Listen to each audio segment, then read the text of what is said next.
কিন্তু ভোলানাথ তার নাম রেখেছে, ভোলানাথ বিদায় নিয়েছে, কিন্তু হরিমতির বড় দুঃখের জীবন।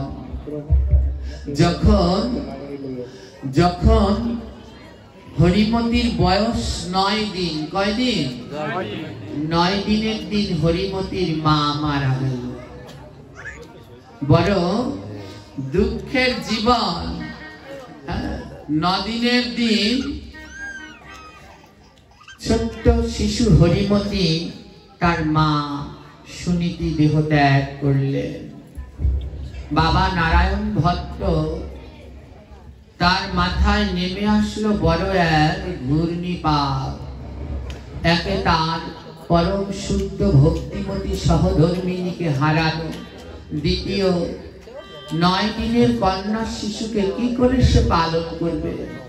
সবাই বলছে নারায়ণ ভট্ট আবার একটা বিবাহ করো।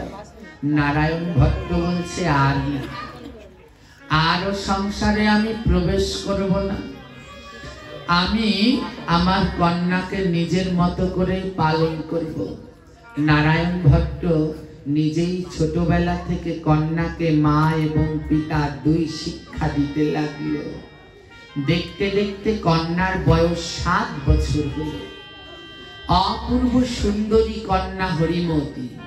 যেমন সে দেখতে সুন্দর, তেমন তার বিদ্যা বুদ্ধি নিখুঁত জ্ঞান।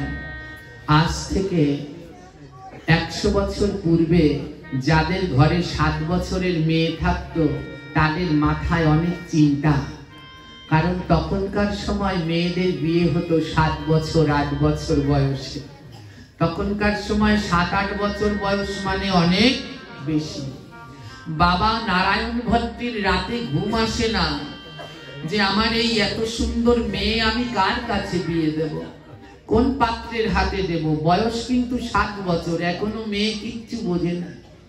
কিন্তু তখনকার সময় খুব অল্প বয়সে বিবাহ হলো। নারায়ণ ভট্ট মেয়ের জন্য, সুনীতির জন্য চারদিকে পাত্রের সন্ধান করতে লাগলো। দেখতে দেখতে খুব সুন্দর একটা পাত্র পাওয়া গেল। অপূর্ব সুন্দর, ছেলেটাও সুন্দর, সব ঘর বর সব ভালো। ধুমধাম করে, বয়স কত হরিমতির মায়েরা? 7 বছর। খুব ধুমধাম করে বিয়ে হলো 7 বছরের মেয়ে। বিয়ের পরে নতুন বর জামাই বরণ করে ঘরে নিয়ে যায় না, বরণ করে ঘরে নিয়ে এক জায়গায় বসানো হলো। দুধ চিনি যখন মুখে দিতে যাচ্ছে, নতুন বর যখন মুখে ওই দুধ চিনি মুখে দিতে যাচ্ছে, সঙ্গে সঙ্গে বরের নাক মুখ থেকে রক্ত বের হতে শুরু করল। আর রক্ত বের হয়ে বর নিচে পড়ে গেল। কিছু সময় ছটপট করতে করতে ওখানেই সুনীতির বর দেহ ত্যাগ করল। কেমন দুঃখ দেখেছে হরিমতি। শ্রী বিষ্ণু হরিমতির বর ওখানে দেহ ত্যাগ করল। 9 দিনের দিন মাকে হারালো, বিয়ে করে ঘরে যেতে পারেনি, তার মধ্যেই স্বামীকে হারালো। কিছুক্ষণ আগে সিঁথিতে সিঁদুর পড়েছে।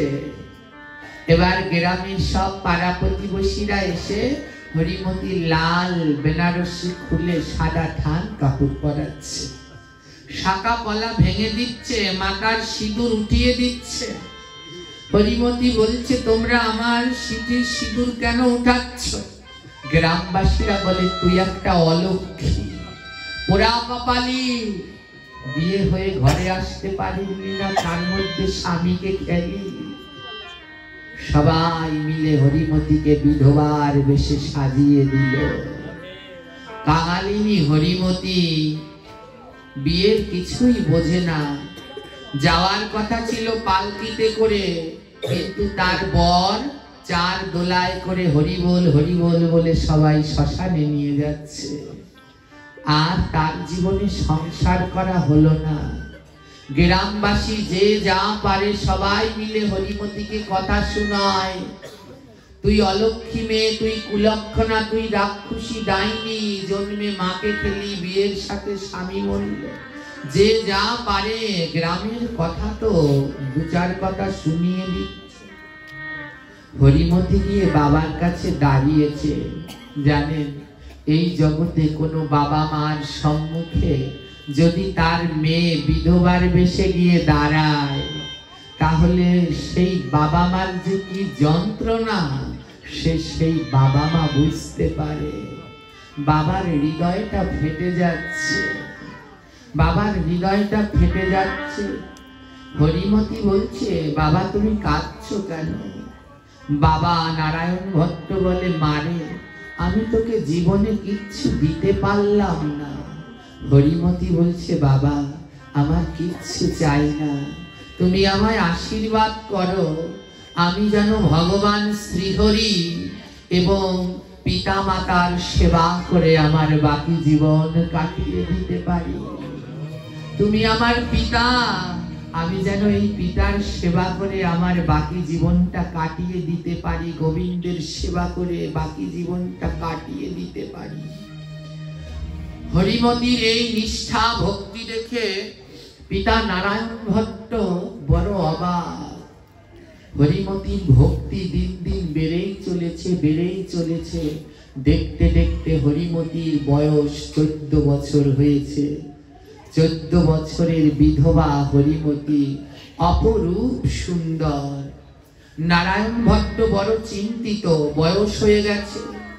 নারায়ণ ভট্ট মনে মনে সারাদিন ভাবে, আমি যদি মরে যাই আমার এই বিধবা মেয়েকে কে দেখবে? এত সুন্দরী, এত অপরূপ আমার এই কন্যা, একে কে দেখবে? একদিন নারায়ণ ভট্ট জীবনে কোনোদিন ভগবানের কাছে কিচ্ছু চায়নি। তার ঘরে ছিল শ্রীহরি বিগ্রহ। নারায়ণ ভট্ট একদিন শ্রীহরির অর্চন করছে।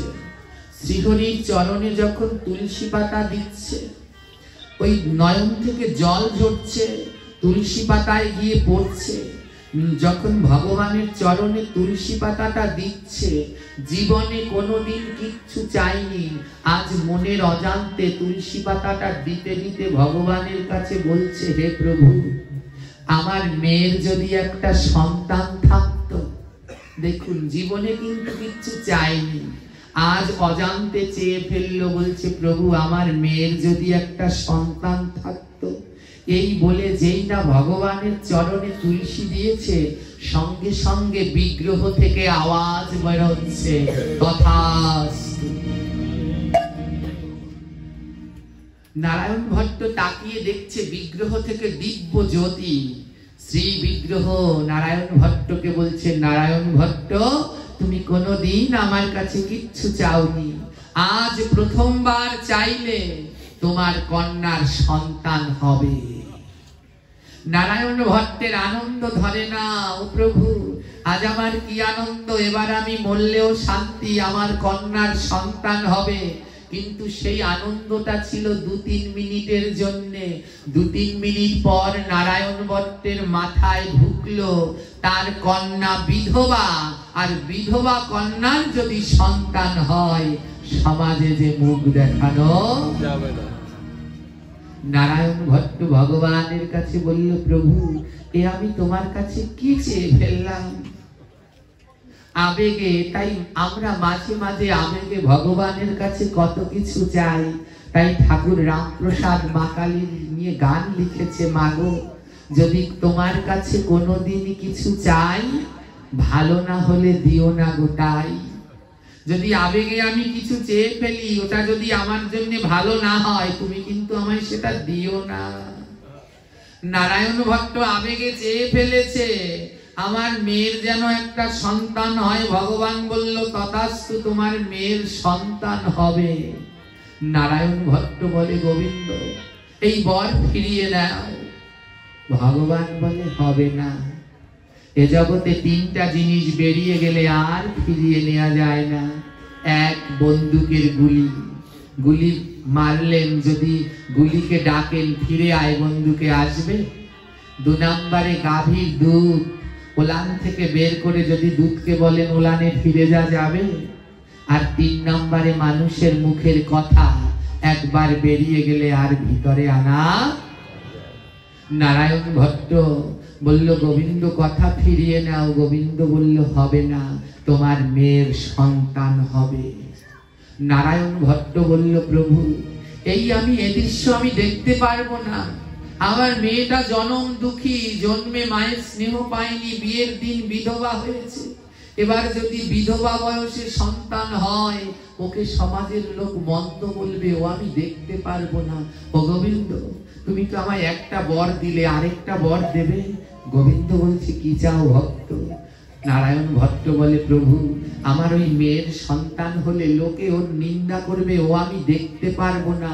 তার থেকে তুমি এই মুহূর্তে আমার মৃত্যু দিয়ে দাও। ভগবান বলল বেশ তাই হোক। সঙ্গে সঙ্গে নারায়ণ ভট্ট মৃত্যুর কোলে ঢলে পড়ল। ভগবান বলল চলো নারায়ণ ভট্ট। আর নারায়ণ ভট্ট মৃত্যুর কোলে ঢলে পড়ল। কন্যা হরিমতিকে মৃত্যুকালে ডাকলেন, কন্যা আমার যাওয়ার সময় হয়ে গেছে, এবার আমার যেতে হবে। হরিমতি কাঁদছে, বাবা তোমাকে ছাড়া আমি কাকে নিয়ে থাকবো? পিতা নারায়ণ ভট্ট ভগবানের বিগ্রহ হরিমতির কোলে তুলে দিলেন। নেমা গোবিন্দের এই বিগ্রহ সুন্দরভাবে অর্চন সেবা পুজো কর। যদি এই গোবিন্দকে ধরে থাকতে পারিস, এই পৃথিবী না ভব নদী পার হয়ে প্রভুর গোলক বৃন্দাবনে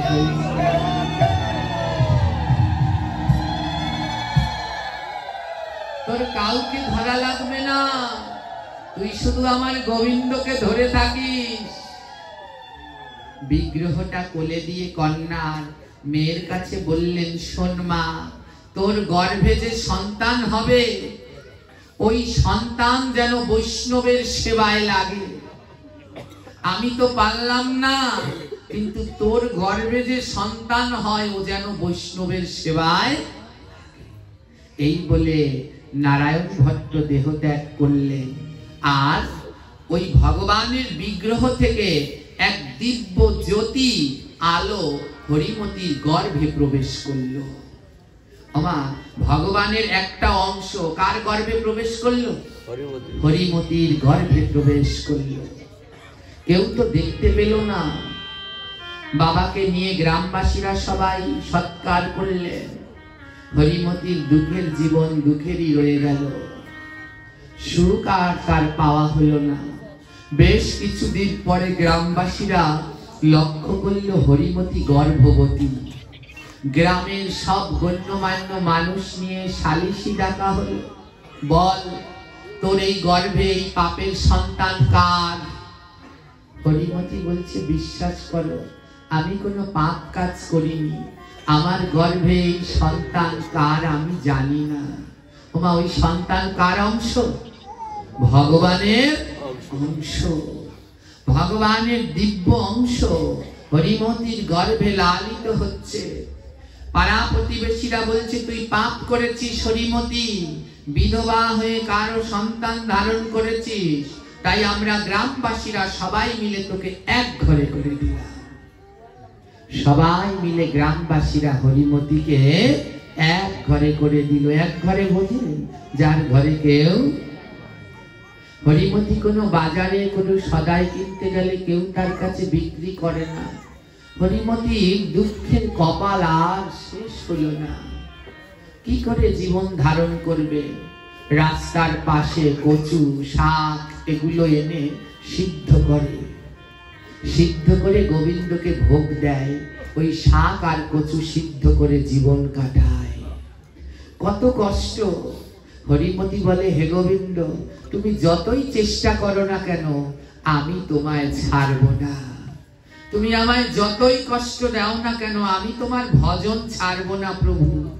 ওই শাক কচু লতা পাতা সেদ্ধ করে গোবিন্দকে ভোগ দেয়। তারপরে সেই প্রসাদ দিয়ে হরিমতি জীবন ধারণ করে।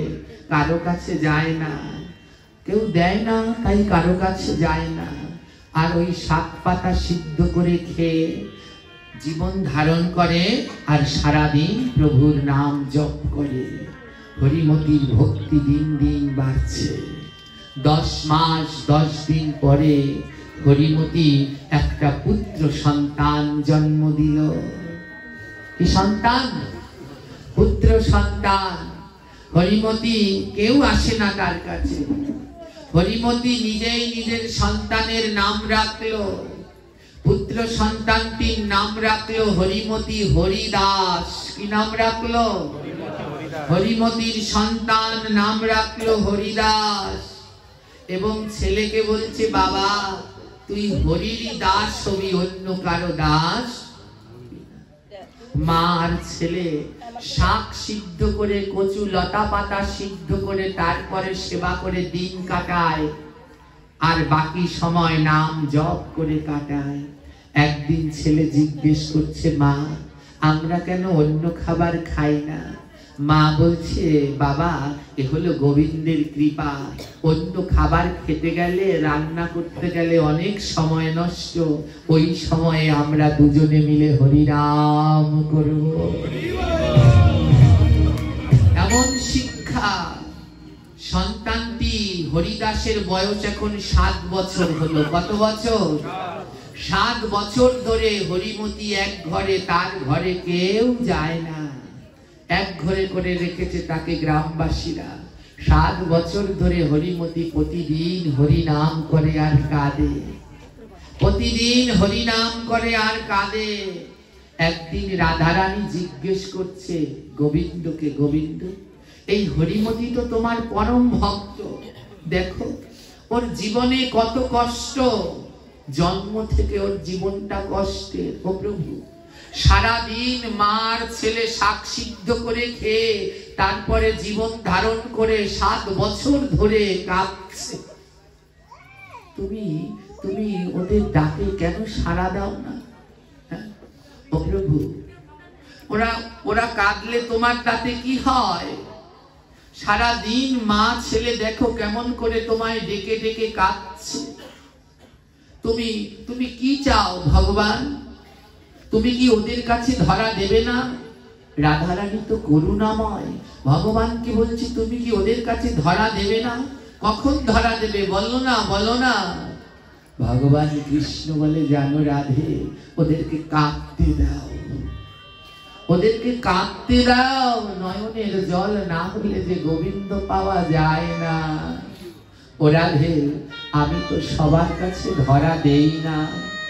ভগবান বলে, রাধারানী বলে কার কাছে ধরা দাও? আবার গোবিন্দ বলে কার কাছে ধরা দেই জানো? যার নয়নে কৃষ্ণ নামের ধারা, নয়নে কৃষ্ণ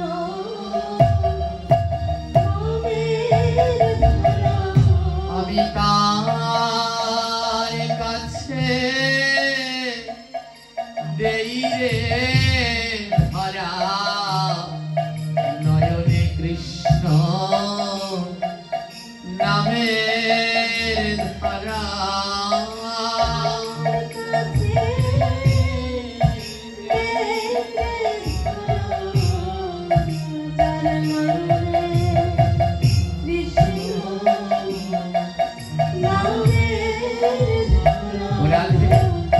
আমি সবাইকে ধরা দেই না।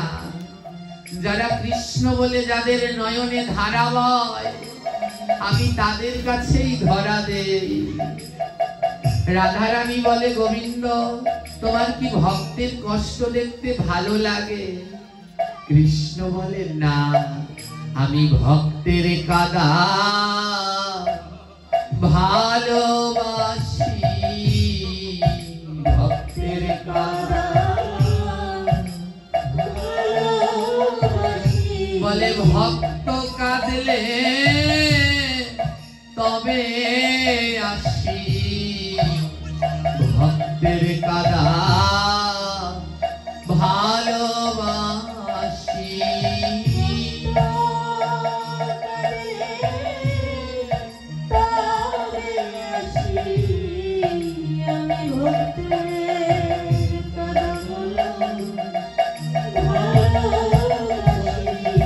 রাধারানী বলছে, কৃষ্ণ তুমি এত কঠিন, তুমি ভক্তের কাদা ভালোবাসো, ভক্ত কাঁদলে আসো, এই তুমি কৃষ্ণ বলছে, রাধে আমি ভক্তের কাদা ভালোবাসি।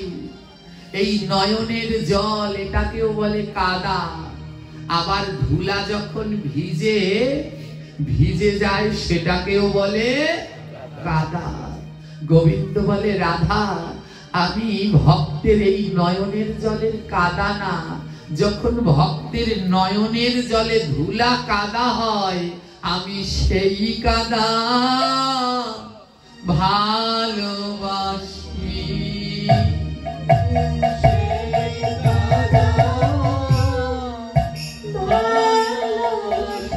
আমি ভক্তের কাদা অঙ্গে মাখি।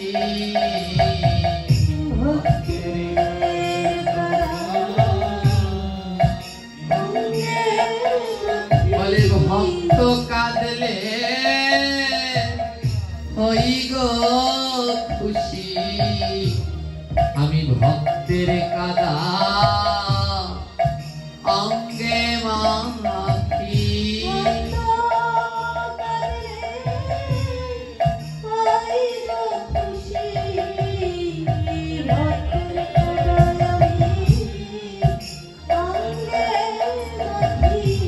রাধারানী বলে, গোবিন্দ ওই দুঃখিনী হরিমতিকে আর কাঁদিও না প্রভু, এবার ওদেরকে একটু কৃপা করো।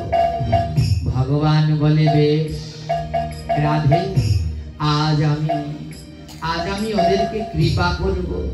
তাই তুমি একটু আমায় সাজিয়ে দাও রাধে, আজ আমি ওদেরকে কৃপা করবার জন্য যাব। রাধারানী বলে, কৃষ্ণ সাজিয়ে দেব, বলো কোন বেশে তোমায় সাজাই? আজকে কি তোমায় রাখাল বেশে সাজাবো? যখন গরু চড়াতে যায় তখন রাখাল বেশে সাজে, যখন নৌকা বিলাস করে তখন নাবিক সাজে, যখন কুরুক্ষেত্রে যুদ্ধ করে তখন যোদ্ধা সাজে, যখন রাসলীলা করে তখন ভগবান রসিক সাজে, যখন মাখন চুরি করে তখন চোর সাজে। রাধারানী বলে, আজ তোমায় কোন সাজে সাজাবো প্রাণনাথ? গোবিন্দ বলছে, রাধে আজ আমায় রাজাও নয় রাখালও নয়, আজ আমায় কি বেশি সাজাবে জানো? আমায় কাঙালে করে সাজায় দাও না। কাঙাল করে আমায় কাঙাল বেশে সাজায় দাও না।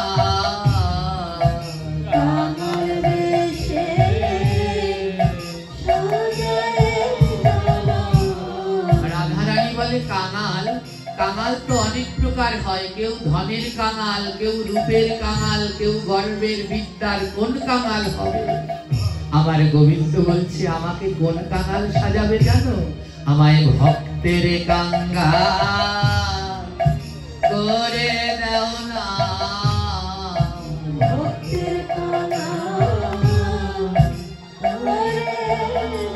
আমি যাব ভক্ত সঙ্গ করিতে, ভক্তের কাঙ্গাল করে দাও না। যাব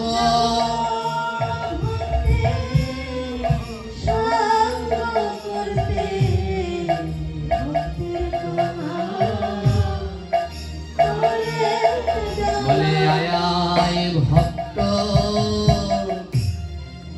সঙ্গ করি।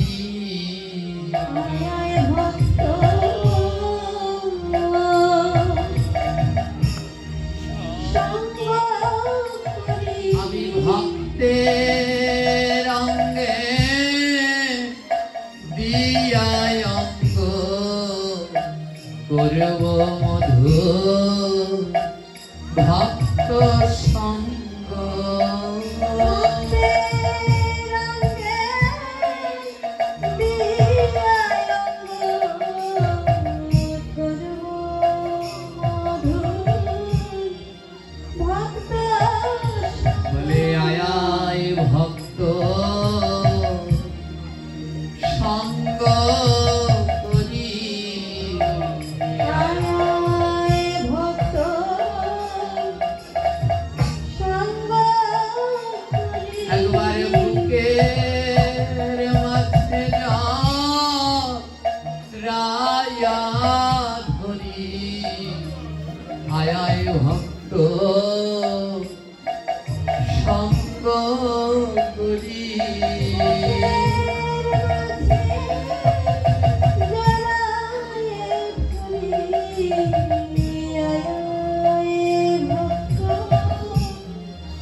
একবার ভক্তে পরশ করি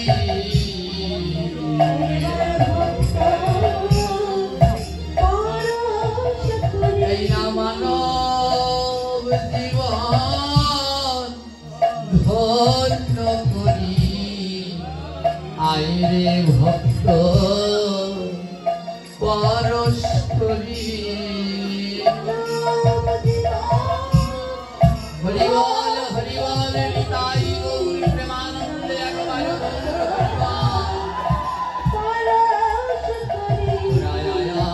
ভক্ত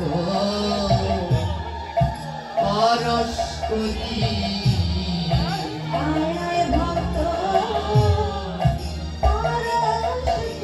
আমার তাপি তঙ্গ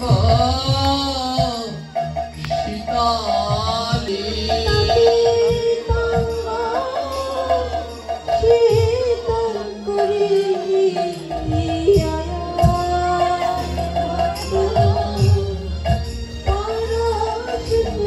আমি আর তো জ্বালা সইতে নারী আর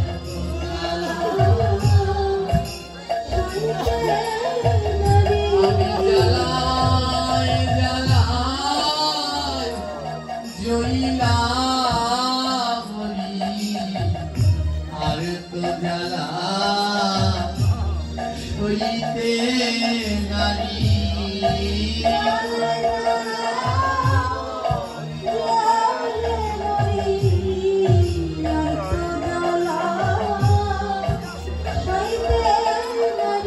আমার বুকের মাঝে এত জ্বালা বুকের মাঝে কারো কাছে যাই না বলা বুকের মাঝে এত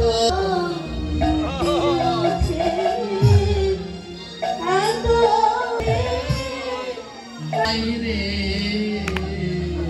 একবার ভক্ত আমার তাপি তঙ্গ শীতল করি একবার ভক্ত বুকে আইরে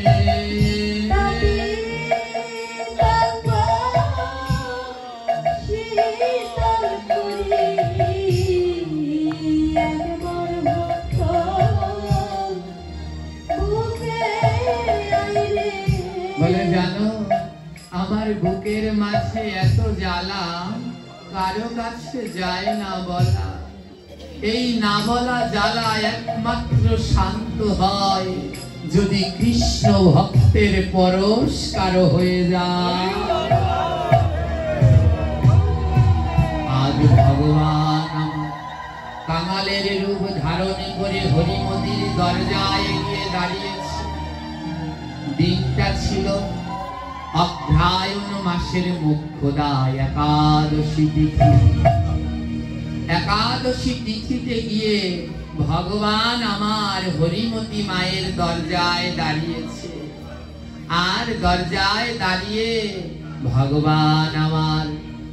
ভগবান আমার মা মা বলে ডাকছে হরিমতি বাইরে দাঁড়িয়ে দেখে একজন বৈষ্ণব দাঁড়িয়ে আছে আর সেই বৈষ্ণবকে দেখে হরিমতি বলছে কেমন চেনা চেনা লাগে যেন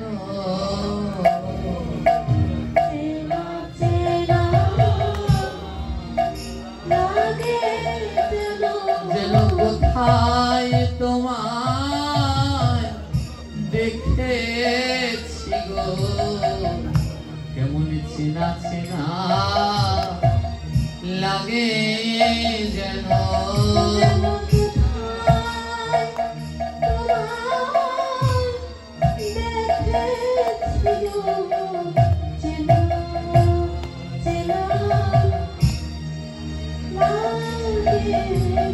যেই গোবিন্দকে রোজ ফুল তুলসী দিয়ে অর্চন করে, আজ সেই গোবিন্দ কাঙালের বেশে এসেছে। কিসের বেশে মা?